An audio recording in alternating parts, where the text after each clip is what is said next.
Hey guys, it is already December 2019. Wow, what a year, what a rush, what a journey. So, as we go into the festive season, many of us, not all of us, but many of us will have time of reflection, time to relax, spend with family and friends, party up a storm, or whatever it is that some of us do. But we also need to be cognizant of the fact that abuse does not sleep, abuse does not go on holiday. And in many lives and households, during this period of time, the abuse is often heightened. So, over the next couple of days, I'm going to be sharing a few tips and facts on abuse. Should you need it? Should a family member need it? Should somebody that you know needs it? And more importantly, these facts are so that we all collectively can be doing our bit to try and combat and end gender-based violence within our country. So for today, number one, as always, it is not your fault. And you need to understand that at times it's very, very difficult. But often family members or people that are close to people who have gone through it don't realize the impact of those words. So words such as, well, what did you do to provoke him or her? What were you wearing? Why were you out that night? These are all other different questions or signs that you're basically blaming the person for what they've gone through. And we need to change that narrative. Because of the way we've been brought up and the patriarchal ideology that's been ingrained in us from a very, very early age, often we don't even realize what we're saying. So we need to unlearn certain things and concentrate on the narratives that we do use. So number one, victim blaming needs to end. The second tip for today is often there's a lot of secondary victimization that happens at police stations. And this is allowed because as individuals and as citizens of South Africa, we often don't know what our rights are.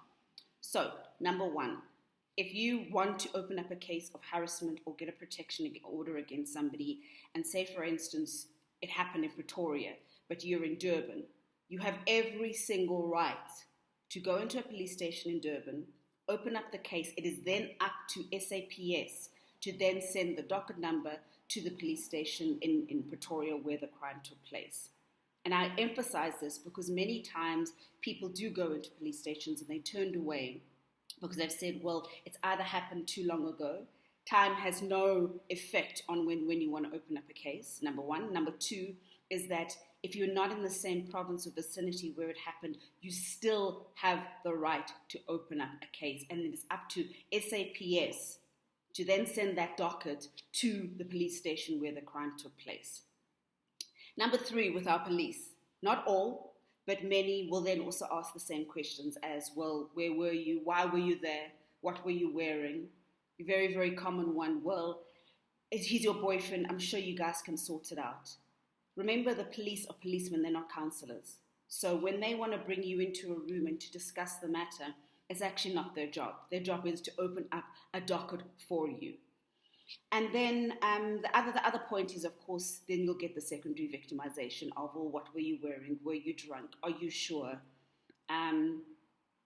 This is going to be a very, very triggering comment that I'm going to be making, but often when they will look at a person's stature or body build or the way they look, and this has happened with many cases, where they've even said, well, you don't look very pretty, why would somebody want to rape you? These are all other forms of verbal abuse.